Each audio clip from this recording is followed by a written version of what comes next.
Hello, everyone. This is Roman Bagamazov, and this is our session number 7 for the Chinese market from the Wyckoff Trading Institute. And with me today, as usual, Joe Gorbin, and Mike is going to help us translate our session today again. 大家好，这里是罗蒙·博格马佐夫教授，这是我们威科夫交易研究所的第7次视频。今天呢，我的翻译工作还是由我的学生赵国本先生来担任。Today, we'll talk about a distribution, and I thought it was a very interesting development in the markets, in the Chinese markets, the way how the price structure developed. So we'll talk about Shanghai, and we'll talk about Shenzhen composites. 今天呢，我们首先复习一下派发区间的阶段和事件，因为它在市场综合指数里发现了很多比较有趣的结构上的变化。然后呢，我们就看到上证综指和深证成指的周线图和日线图来看一下。Before we start with the material, I wanted to thank all of you who emailed us to wyckoftrading@hotmail.com.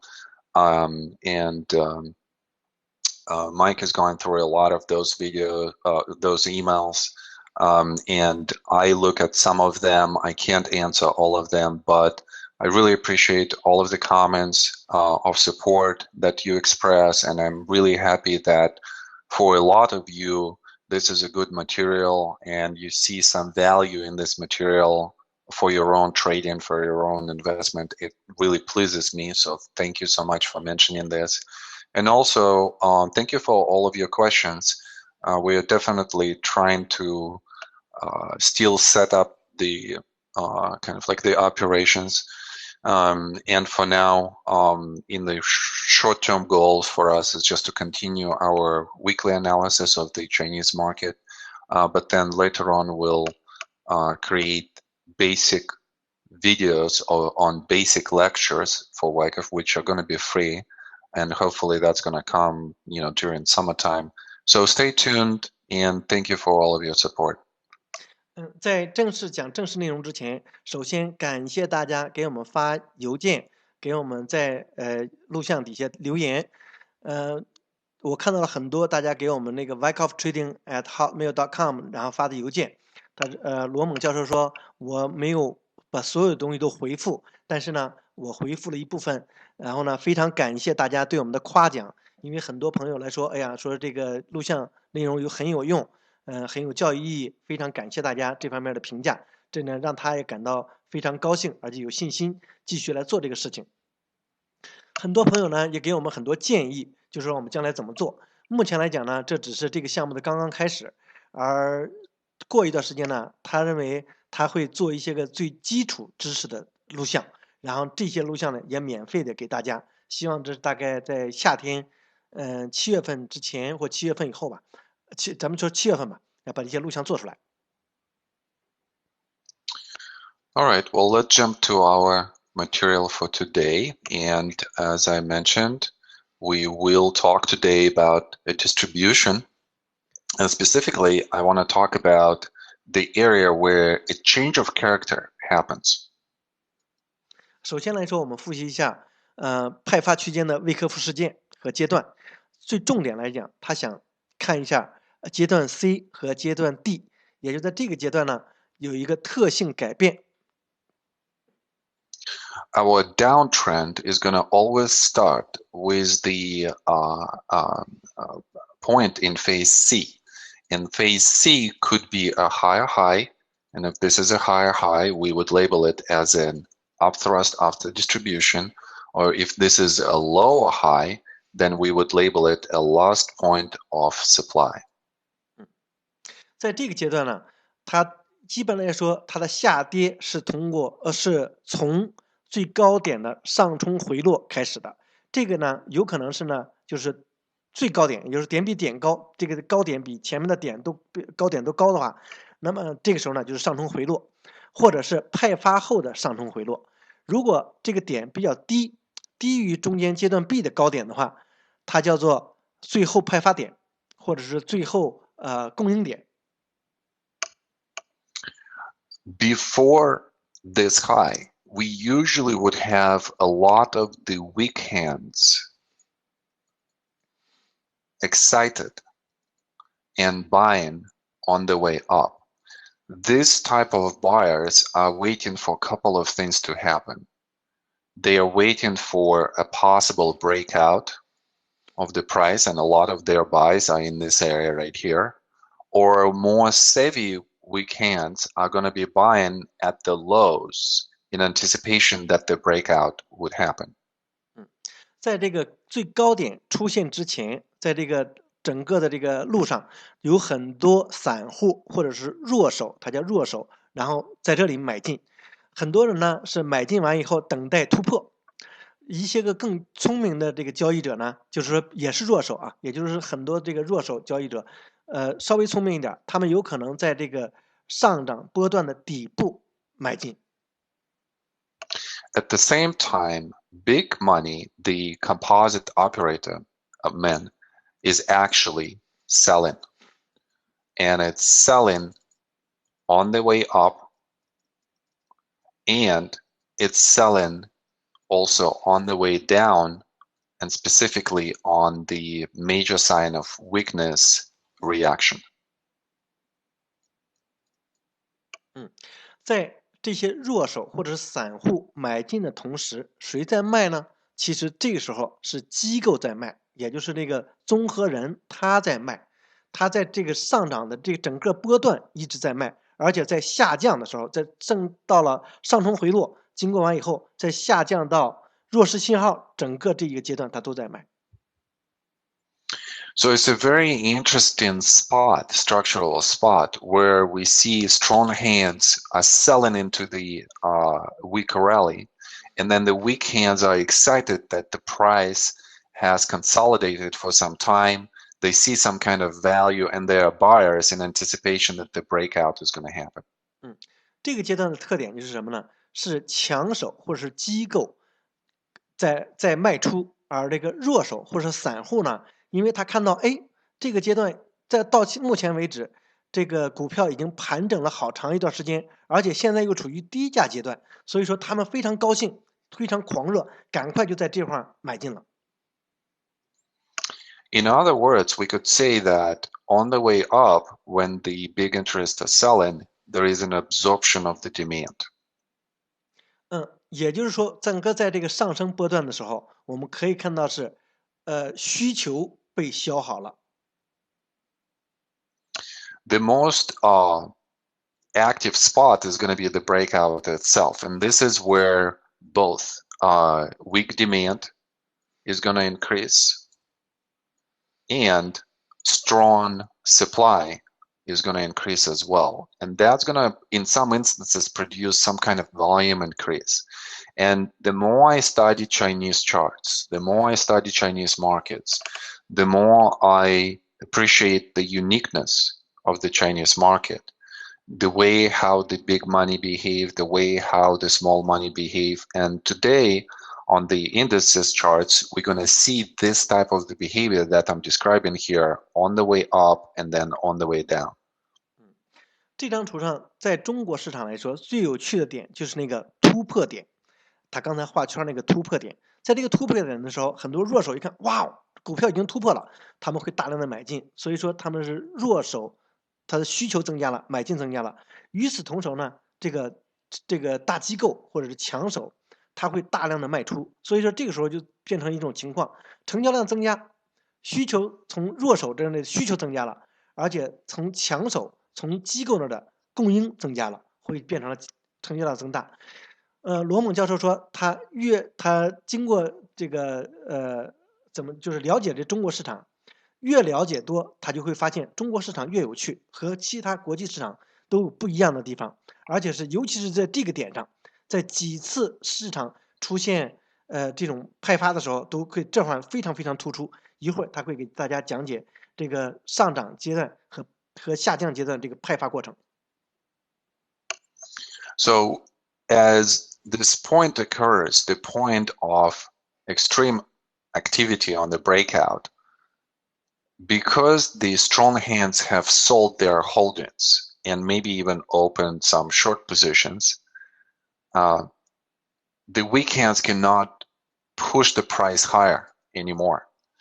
And because there is no support from institutions by buying the stock, usually the price is going to fail around this area right here, and it's going to collapse back into the trading range. And in a lot of cases, this is what we've seen with the Chinese indices and some of the stocks. 在这个突破点的时候，这个时候大家知道是散户弱手大量买进，而机构呢却是大量的卖出。这个时候他们都成交了，成交完以后啊，这个突破完以后，因为没有机构再继续买，所以说这个弱手呢，它不可能把股价继续的推高很多。所以说过一段时间，也就是它这个需求量就逐渐的减低，而这个强手这个大机构它又没有支撑这个市场，没有托市，所以说这股价就跌回来，跌回交易区间。So because Chinese market is so unique, what I'm seeing is an area of very active institutional participation, and then kind of like a very dull period of inactivity where institutions are basically out of their positions and they are staying on the sidelines.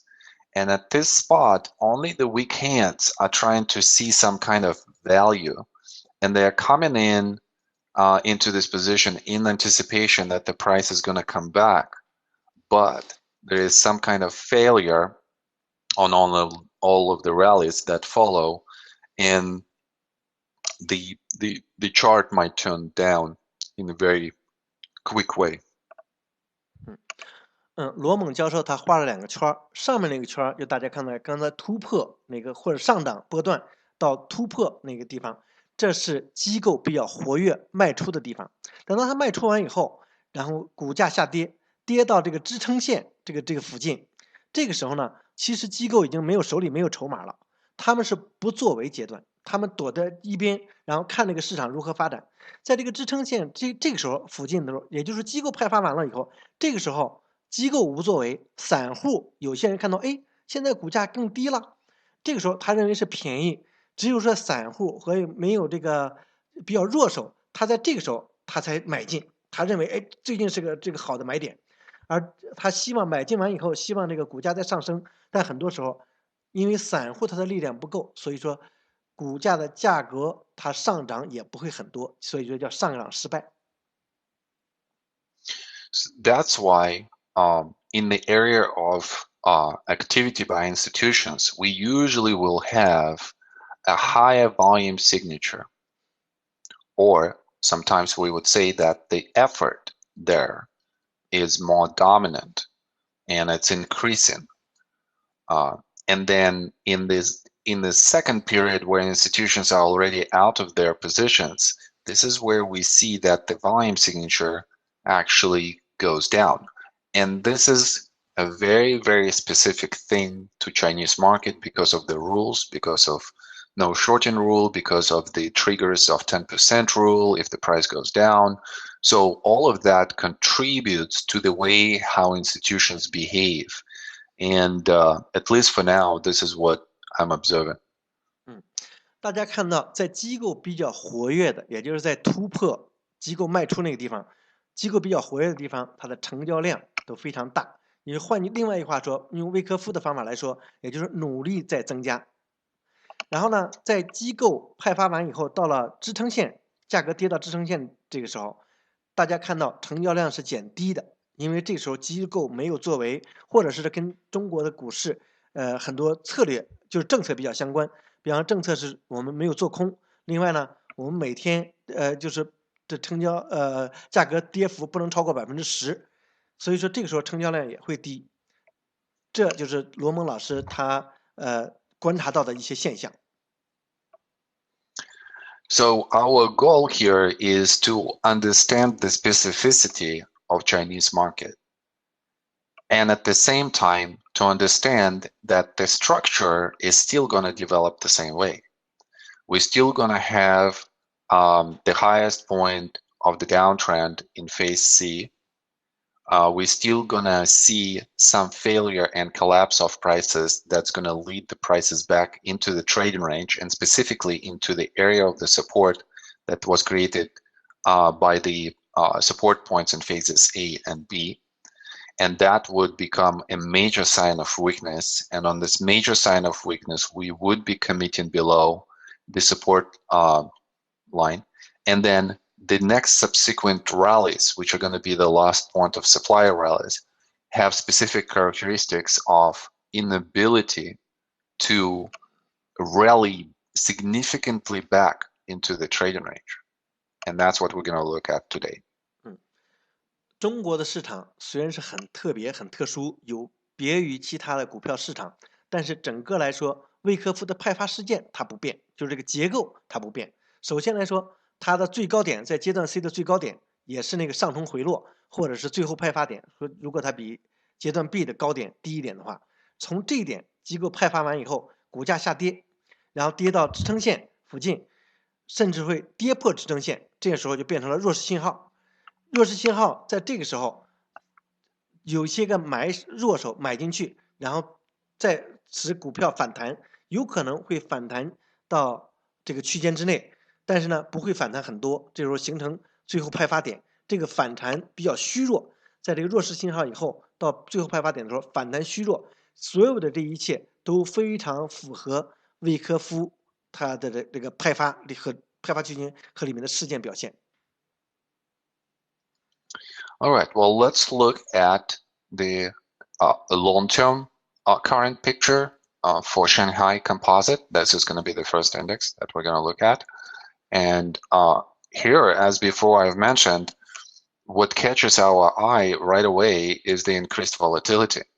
And increased volatility we see in the increase of the spread to the downside, in a slight increased volume signature, and that happens still within the confines of the trading range that was defined so long ago. 首先我们看到一下上证综指这个周线图，这个长期图。首先映入我们眼帘的，也就吸引我们注意的，就是振幅增大，也就是看2018年1月和2月的时候，这个振幅两根周线，然后立刻特别大，振幅增大，价差增大。然后呢，这是它的最近最吸引我们的。虽然是这个振幅增加了，价差增加了，但是它这个区间仍然是在2015年的时候，这个表现确定的区间之内。We had such a laborious move to the upside that still had the definitional higher highs, higher lows. For the definition of the uptrend. But our goal and intention with that rally was to overcome this high right here. And we actually making a slightly lower high. So we are failing to upthrust. We are failing to make a new high. And that leads to the failure. And we see how the effort is slightly increasing in this area, where result is decreasing. So that becomes somewhat bearish. And we want to look into this area right here that consolidates at the 1/2 of this whole range about this period of time. And we want to look into this area on the daily and just to figure out what exactly is happening there. 也就是从2016年2月份到2018年1月，我们可以看到这段时间上涨的非常艰难，而且它的这个幅度也非常小，波动的幅度也非常小。整个这段上涨，大家股票上涨它有一个目的，就是突破前高。我们看到呢，现在它到了2015年10到12月份那个前高的时候，它想突破，但是没有达到高点。在这个时候呢，所以说这个突破没有失败的时候，股价就开始下跌。这个时候我们可以看到，在这个2018年2月份附近，成交量稍微增高一点，我们可以说是努力增加了，但是呢，结果却没有，它没有突破，反而下跌了，所以说是结果减低。这个时候就是说什么？它是熊市表现，就是熊的迹象表现。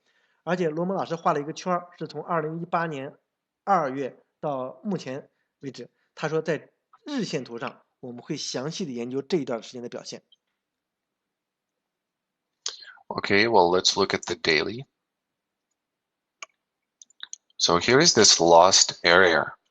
And one of the things that I've mentioned at the top of the session is the specificity of the Chinese market.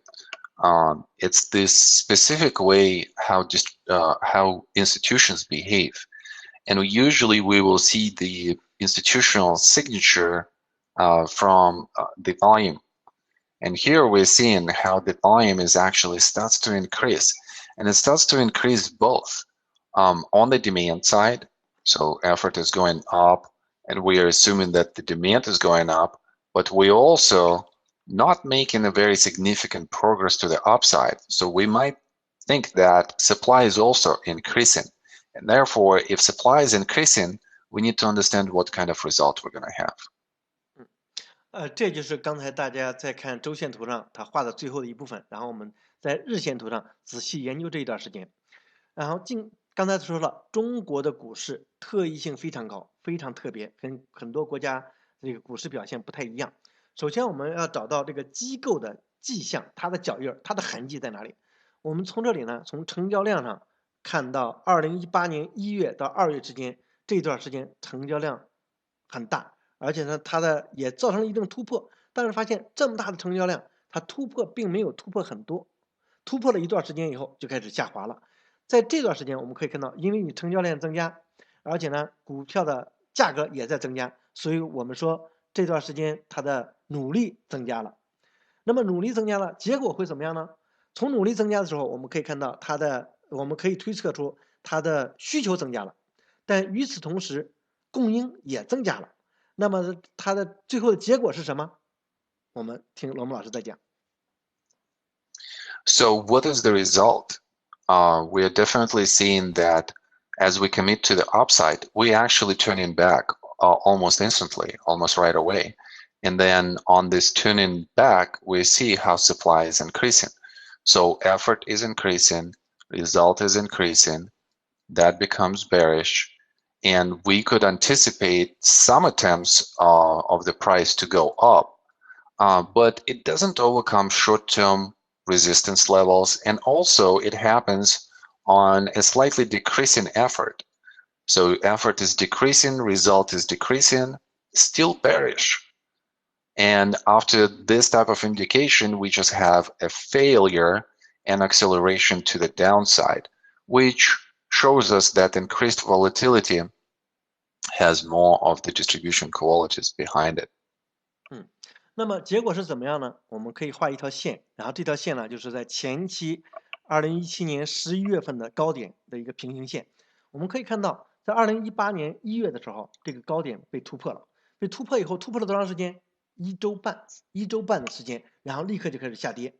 这个下跌的时候，我们大家可以看到，下跌的这几条 K 线里面，它的成交量是增加的，而且它的 K 线的价差也增大。而且迅速的下跌的距离也增大，所以在这里面我们说它努力增加了，结果也增加了，所以说努力和量价相符，向下跌量价相符的时候，我们说这里是弱势表现，就是弱势比较弱的这个表现。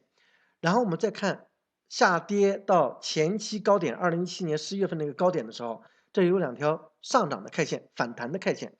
这条反弹 K 线呢，大家看成交量，它却比2018年1月的那个成交量稍微减低一点，而且它的结果呢，它这个反弹嘛，它就是我们的目的就是反弹回原来的高点，但是这个反弹不到一点点的时候，到1/3又开始下跌，所以说我们说的结果缩小，所以说是努力也在减小，结果缩小，也就是它反弹的力度不够，反弹的力度不够，这个时候我们也说它也是熊市的信号，就是熊的信号。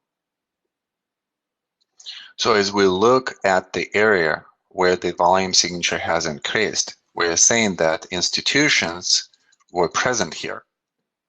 What did they do? Well, we look at the result. There was an attempt to go up, and then it was a collapse after that. So we're assuming that institutions are in the distribution mode at that period of time. And institutions are the entities that will have usually more information about the markets. They will be much better informed than a retail investor trader. So therefore, they might sell in anticipation of something, for instance, tariff wars with the US. So this could be a way for them to hedge against that type of risk. And then look what happens afterwards. If they were distributing on the way up and they were distributing on the way down, then what do they do now? It seems like there's some kind of inactivity by institutions in this period of time, maybe with an exception of one localized event that could be related, to the tariff story. But other than that, they are not in the position. So they sold their positions and now they're staying away. 大家看罗蒙老师他画圈的这个地方，这就是成交量比较高的地方。成交量比较高呢，我们推断这段时间是机构比较活跃的地方，活跃的时间。那么机构在做什么呢？这一段时间有一段股票上涨的时间，然后有股票下跌的时间，也就是这个机构比较活跃，成交量比较大的时候，股票在上涨，很多人这个散户在这股票这个开始涨了，在买进的时候，机构在做什么？机构肯定是在派发，在卖，不然的话，散户都买进了以后，为什么股票会下跌？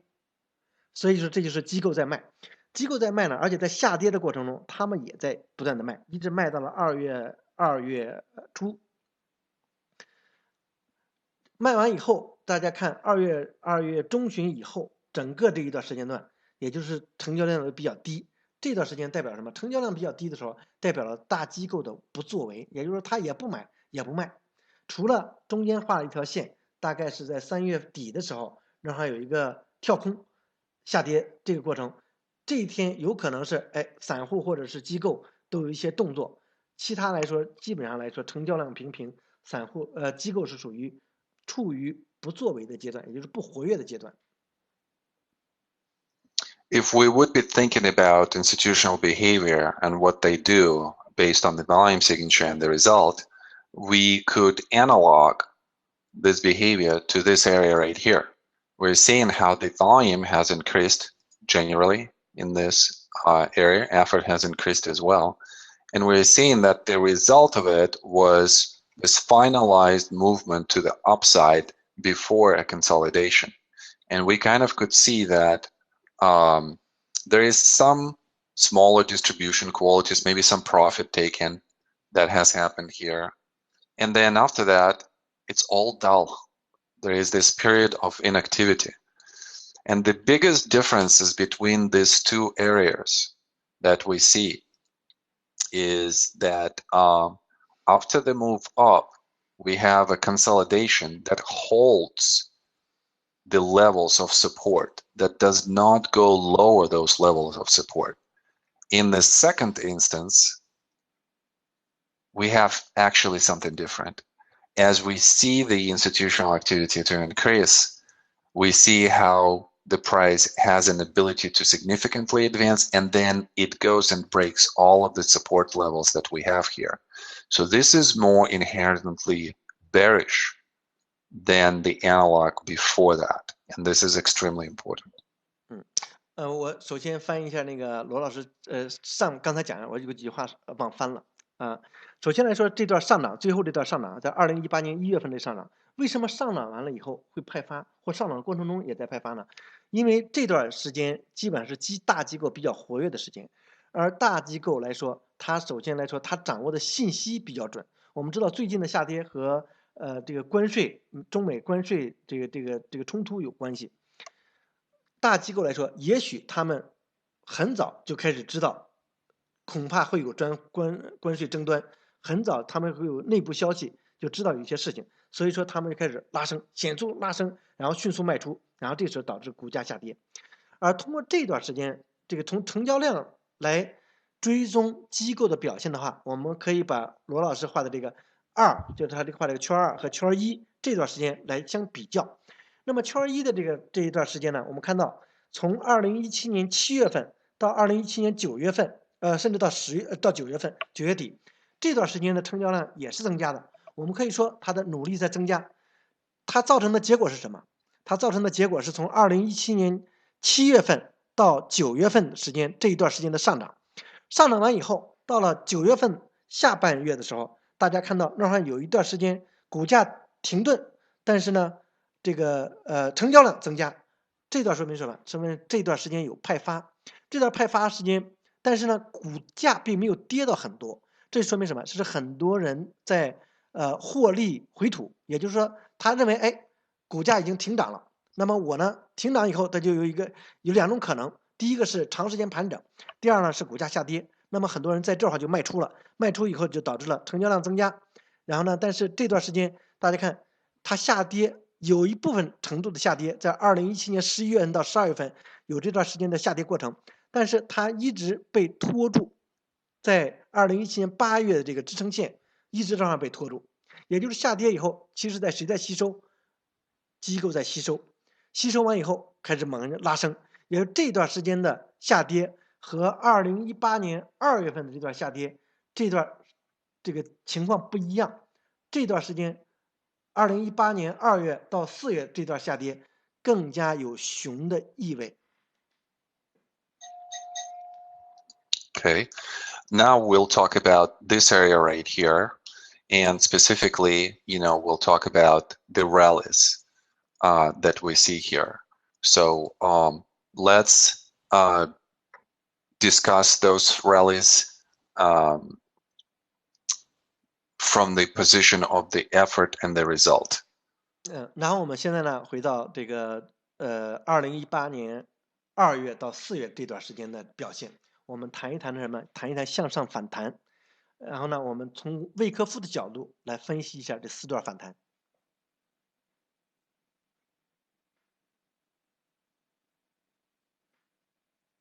知道吗？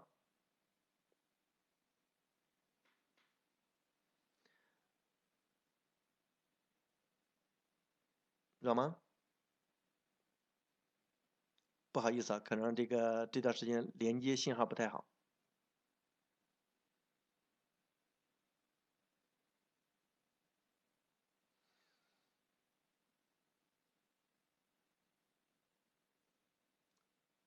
知道吗 ？Can you hear me？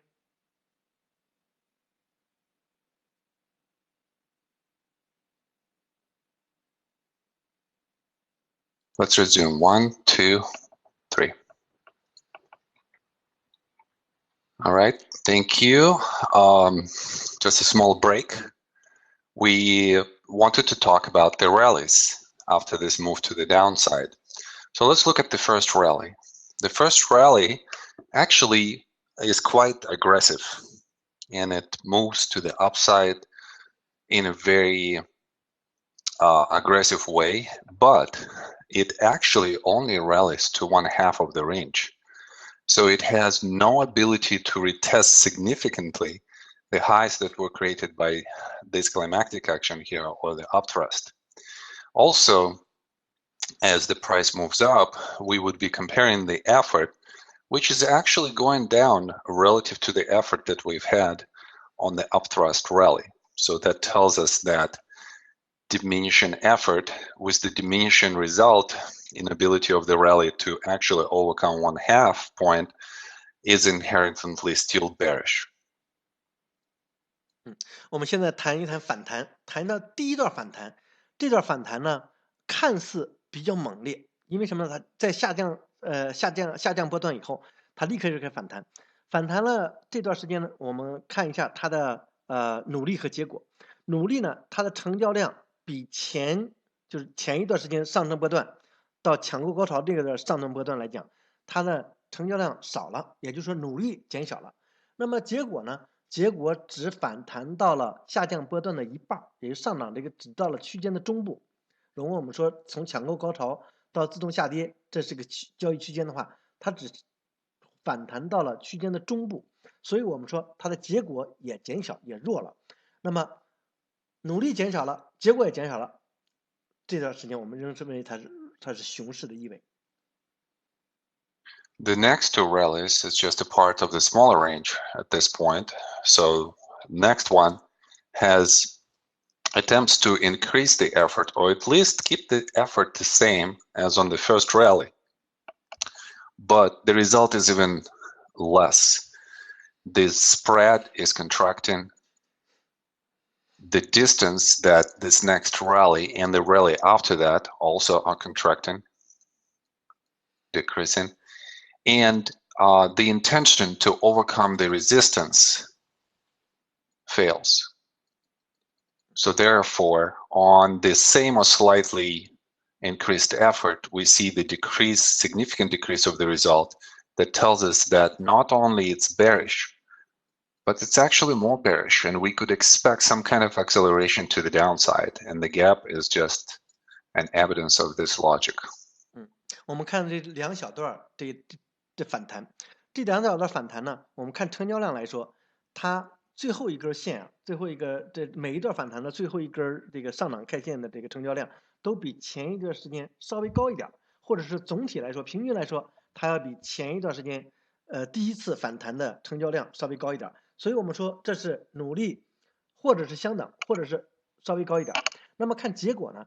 结果这个反弹它的 intention 来说，或者是它的目的来说，是要突破前高，而每一次来说它都没有突破前高，也就是第二次反弹，看见没有？它比这个二次测试那个高点要低，而第三次反弹这个小的它就更低了，所以说它的结果是大大的减低，也就是说这段时间是熊市的意味，不但比第一次反弹熊，而且要比那个更加弱，更加弱势。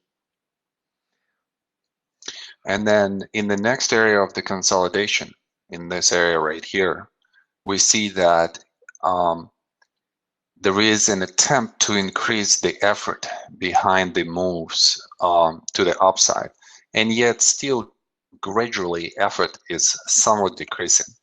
On this localized upthrust action, we see that there is some excitement that the price leaves the trading range for a second, and then there is almost instant failure. So those are the elements of the upthrust, and those are the elements of the potential phase C in the distribution. And look how the price travels down. It increases the spread, the result is increasing, the distance is increasing, and not only it touches the level of the support that was created by the climactic action, it actually makes a slightly lower low, which also shows us that there is some kind of weakness around this area. 那么刚才那两次反弹呢，也就是说，大家说了，熊市意味增强了，更加弱了。那么它的表现是什么？表现出了一个跳空下跌，跳空下跌完以后，形成了另外一个小的局域的交易区间。就是这段交易区间的时候，大家看上涨的时候就是反弹，这个上涨这个 K 线的成交量比原来更低了，也就是有走低的趋势。也就是说这段时间努力减小了。那么结果呢？看它在这段交易区间之内来回震荡，震荡完以后，到最后一根上涨 K 线的时候，好像是做成了一个上冲回落，也就是想要突破到这个跳空区域，但是立刻就被压回来了。上冲回落完以后，它的结果是什么？结果是3根 K 线，价差增大，到第4根 K 线的时候就已经突破了在自动下跌的时候那个支撑线最低点，所以说它造成了一个底比底低的局面，也就是说向下来说是结果增大了，它是个弱势信号，更加弱的信号。Also look at where the upthrust is coming. If we would identify most significant bars that have some kind of significant volume signature behind it, or the significant price movement, we probably would be thinking about this area right here. And look where it happens.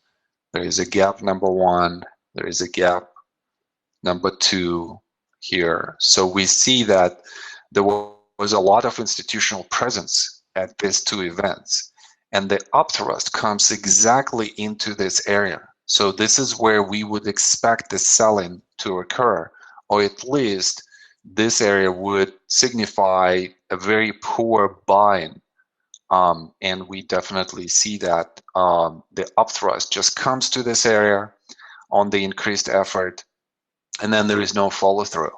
There is this inherited inability to rally to the levels of the resistance, either to the first one on the secondary test, which fails, or on the upthrust in this smaller area to the area of the high of the automatic reaction or a secondary test. So that shows again a weakness in the market, inability to rally. So there is no institutional presence in the rallies. 然后呢，我们看到这个2018年4月份这次这上冲回落这个区间啊，它发生位置在哪儿呢？在两个跳空位置，也是罗蒙老师画了两条线，两条这个平行线，这一条这上一条，也就是他把这个跳空这个区域画出来了，而这次上冲回落刚好就在这个跳空的这个区域里面。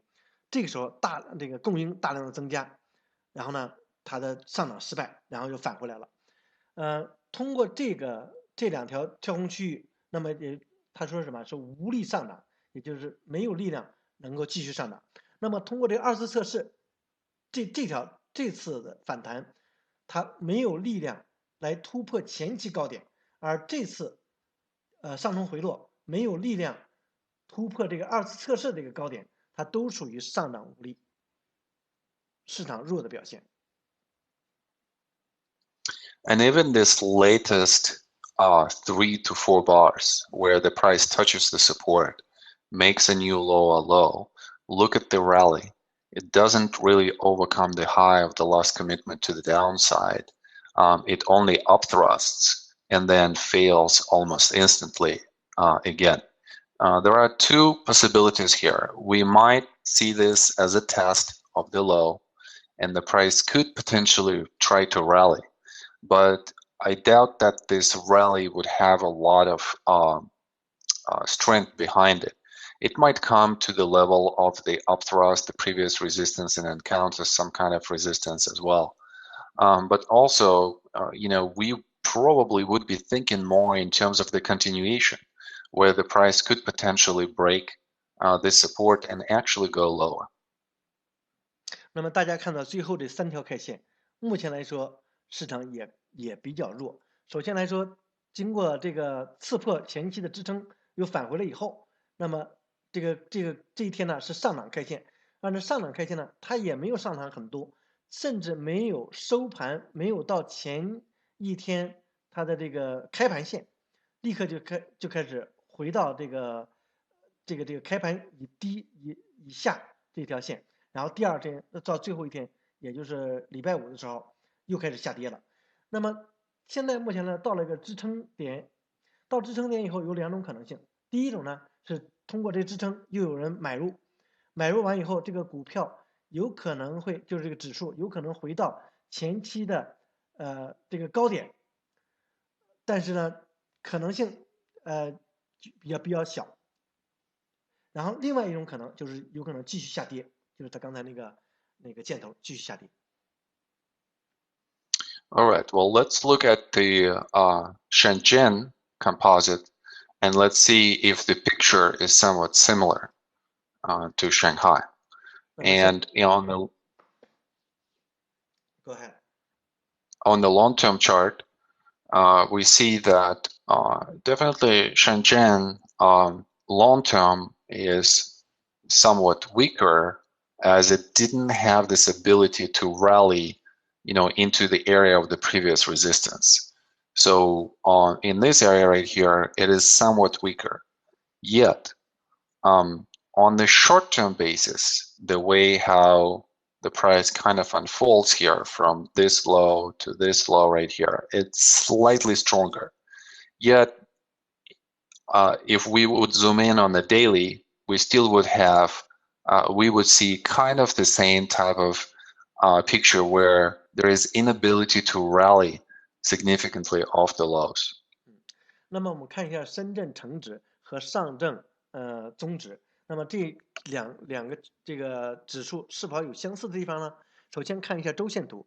那么周线图的表现，深圳成指的周线图其实比上证综指的周线图表现长期来说要弱一点。弱就在哪儿呢？上证综指的时候，目前来说已经接近于2015年的那个12月的那个高点了，它接近，虽然没有达到，但比较接近。而深圳成指来说，它没有继续的上涨，没有这个上涨的通道，接近这个前期高点，所以说总体来说它比较弱。目前来说，最近的这一段时间的表现，它呢却又高于2018年2月的那个下跌的最低点，所以说有可能，这个高于这个，也就底比前底高，稍稍比上证综指来说强一点，但整体来说仍旧是下跌趋势，所以说现在整体来说是无力上涨。All right, well, let's look at the daily. And daily looks somewhat similar, but still a different structure that we could observe. We are looking at the climactic run, automatic reaction, secondary test, phase A, sign of weakness in phase B, and then the upthrust attempt, which fails on the lower high, so therefore we would label it as LPSY. And then we have a very significant sign of weakness that commits decisively to the downside. And then there are two attempts to go up from the lows here. 那么深圳成指呢，它的这个，然后罗蒙老师迅速就开始把这个阶段这个标记出来了，立刻这个标记出来，这是购买高潮，然后自然回落，自然下跌，或者叫然后二次测试，然后这是阶段 A，然后阶段 B 这里面出现了一个比阶段 A 的这个底低的底，所以说这是阶段 B 的弱势信号。然后呢，它这段时间上涨也比较弱，变成了一个高比前高低，所以说我们在阶段 C 的时候把这个呢叫做最后派发点。然后下跌的时候跌破了前期的低点，所以是明显显著的弱势信号。然后在反弹的时候形成了两个最后派发点。And look at the rallies. The first rally is very aggressive. And it's actually much better than Shanghai rally at the same period of time. It has some kind of continuation above this shorter term level of consolidation. The effort is increasing, but yet again, what is the result? We are not seeing the price coming back into the area of the previous resistance cluster. We're kind of resting on one half of the trading range of that resistance.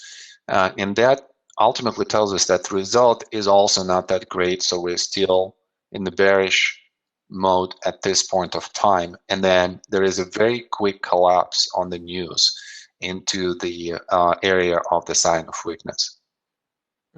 那么大家看这段反弹的波段，看似来说它比上证综指这个反弹比较强一点，尤其是它在这段时间间歇以后又有2天，继续向上涨。大家看到这个成交量呢也有增加的趋势，尤其是最后一天的成交量，所以说这个成交量比以前增加了，我们叫做努力增加了。但看结果怎么样？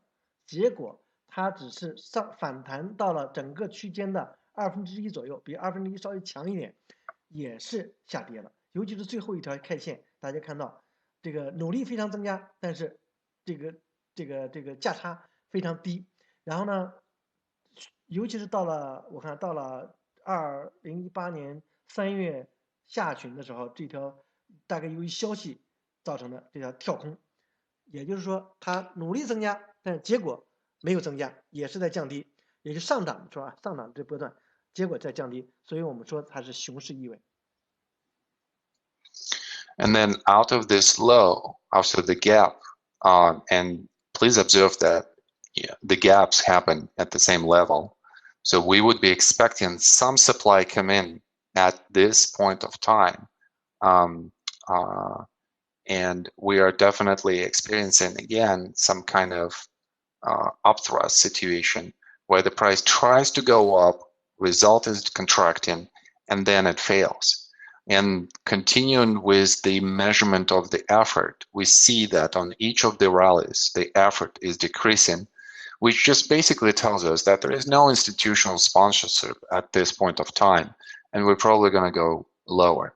As we're trying to recover, our goal, if we are bulls, was to overcome this commitment line of this last significant bar to the downside, and yet we cannot do this either, and we are failing again. So all of these characteristics are more of bearish characteristics than of the bullish characteristics. And we only would see the bullish picture to return if we could potentially commit to the upside.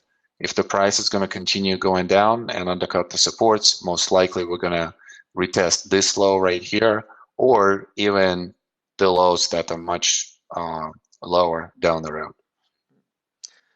罗蒙老师指出了这两个跳空下跌的这个区域，看这两个跳空下跌区域基本上在一个平行线上，也就是在这两个跳空区的顶端都肯定会有大量的供应，所以才会导致价格跳空下跌。而且最后这次上涨呢，通过这个低点以后，这有一个反弹上涨。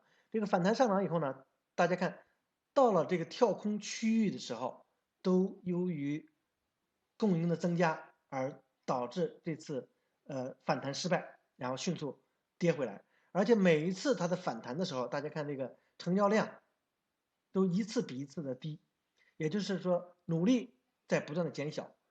这段时间有可能就是机构它根本不作为、不参与的时候，这块都是散户他的希望能够突破前高，但是呢都是失败了，而且所以说指数的价格再往回跌，跌到这个支撑线的时候，正好有一次反弹。大家看到这是一个锤子线，反弹完以后呢，到这儿到了它没有到前一条 K 线的这条 K 线的这个开盘点，就失败了，又开始跌回来。所以说，如果我们对市场看多的话，那么我们什么时候看多呢？就是说这个超过了这条线的开盘点，也就是这个阻力线。我们如果突破这个阻力线，那么我们可以说，市场有可能继续往上走。但是看这个趋势的话，非常有可能是跌破这个支撑线，跌破这条锤子线的低点，这个支撑线。如果跌破了这条支撑线的话，很有可能会到达这个点位，测试这个点位。如果跌破了这个点位的话，很可能要测试这个2017年这个低点了。All right, well, that's it for today. Just be safe with your trading and investments. And we thank you for watching this video. Email us, give us some feedback, give us some comments.